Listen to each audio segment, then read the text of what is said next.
O sol de todas as manhãs não se negou a brilhar hoje sobre o Bosque Primavera, disfarçando um pouco o ambiente de tristeza na concentração brasileira.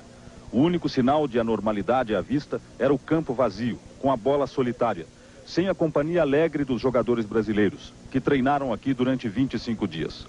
O público veio, mesmo com a derrota, para conversar e pedir autógrafos. Poucos jogadores saíram da concentração. Zico não apareceu. O preparador físico Gilberto Tim comentava que a discussão dele com o técnico Tele Santana não influiu no rendimento da equipe no jogo contra a França. Isso acontece entre irmãos, acontece entre amigos, e isso aí não quer dizer que não existe lealdade, existe amizade. Tele saiu preocupado da concentração e foi telefonar para Belo Horizonte, onde o pai dele está internado com pneumonia, mas não deixou de falar sobre a desclassificação do Brasil. Um time que joga bem, que à medida que a Copa ia andando, melhorava cada vez mais e a confiança ia aumentando.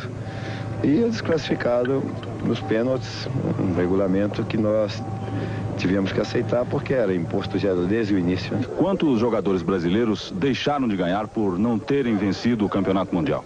O prêmio seria mais ou menos na base de 100.000 dólares, o que foi amplamente divulgado pela imprensa e não há necessidade de esconder. Em todo dia seguinte de uma Copa perdida, existem algumas frases inevitáveis, como as famosas "fomos melhores, mas perdemos por falta de sorte", ou "o futebol brasileiro continua sendo o melhor do mundo". Mas nada é tão repetido como "voltaremos ao Brasil e começaremos já o trabalho para a Copa seguinte". Se essas frases, para muita gente, não passam de desculpas, não é assim que pensam os jogadores mais novos do Brasil. Eles saem do México dispostos a voltar com tudo em 90. Nós chegaremos na Copa de 90 com uma grande equipe, em condições de conquistar esse tetracampeonato. O Brasil tem condições de formar uma grande seleção, desde que consiga fazer um trabalho, tipo assim, uma seleção permanente, jogando de 2 em 2 meses, de mês em mês, entendeu? Esta Copa representou um marco de divisão entre duas gerações do futebol brasileiro. Uma que está chegando aí com a força toda, Miller, Silas, Júlio César, Josimar, e uma outra geração que está se preparando para pendurar as chuteiras, Júnior, Zico, Sócrates, Falcão, Oscar. Para os que dizem adeus às Copas, a frustração de nunca terem vencido um campeonato mundial de futebol. Dos novos, Josimar e Júlio César foram os que se deram melhor. Júlio, considerado até agora o melhor central desta Copa do Mundo. E Josimar, que veio até sem contrato, acabou marcando 2 gols e vai embora cheio de moral. A informação oficial da CBF, hoje aqui em Guadalajara, foi de que o avião da seleção brasileira deixaria a cidade amanhã ao meio-dia. Mas no final da tarde, a Varig informou que esse horário foi transferido para 3 horas da tarde, com uma escala no Panamá. O avião deverá chegar em São Paulo entre 5 e 6 horas da manhã de terça-feira, seguindo depois para o Rio de Janeiro. Se os domingos às vezes são tristes, este em Guadalajara foi de amargar. No Hotel Maia, os brasileiros mais festivos acordaram de ressaca. Para quem teve que engolir uma derrota, foi mais um dia de penalidade máxima. O vermelho dos olhos ainda não sumiu. O Brasil perdeu a Copa, a torcida perdeu a viagem, mas não perdeu o rumo. Vou embora para Nova York. Para Nova York, vou primeiro a Miami, depois a Nova York. Vou para Acapulco, vou para outra cidade.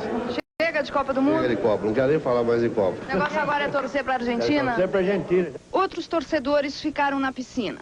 O sol forte e uma tequila ajudaram a esquecer. O nosso consolo é ficar aqui com a caipirinha de tequila, mas vamos até o final, sim. Este hotel fez uma festa de consolo.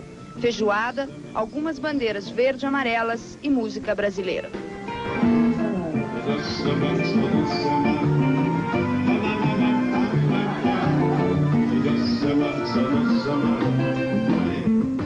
Rio de Janeiro continua lindo. No segundo dia de inverno deu praia. Um mergulho é ótimo para esfriar a cabeça e analisar a derrota. Eu acho que faltou sorte, uma coisa que nos acompanhou desde o começo e que de repente parece que, como eu estava lendo no jornal hoje, parece que Deus, apesar de brasileiro, foi passar as férias na França, né? O Pão de Açúcar não deixou a Baía de Guanabara. O futebol é a paixão nas manhãs de domingo. E nesse ataque da seleção, a bola também bate na trave. Na beira do campo, não tem ninguém revoltado. Futebol é isso mesmo. Jogamos bem, perdemos nos pênaltis, isso acontece com qualquer um, o que você vai fazer? Os enfeites das ruas o tempo se encarrega de tirar. As bandeiras podem ser dobradas mais tarde. E as cores verde e amarelo vão passear ainda por muito tempo. Verde e amarelo quer dizer Brasil. E eu não deixei de ser brasileira ontem. Vai usar mesmo fora da Copa? Temos. Essa aqui é a Rua Miguel Lemos, em Copacabana, um dos pontos de comemoração da torcida brasileira.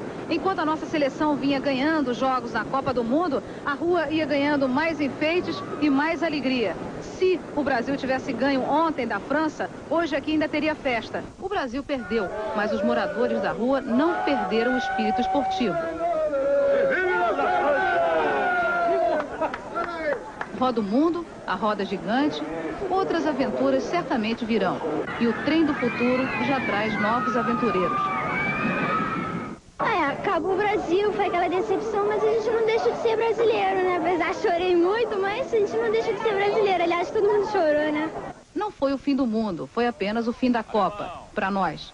O grande maestro da seleção, Zico, que em outras vezes conduziu o espetáculo, nesse acorde não foi feliz.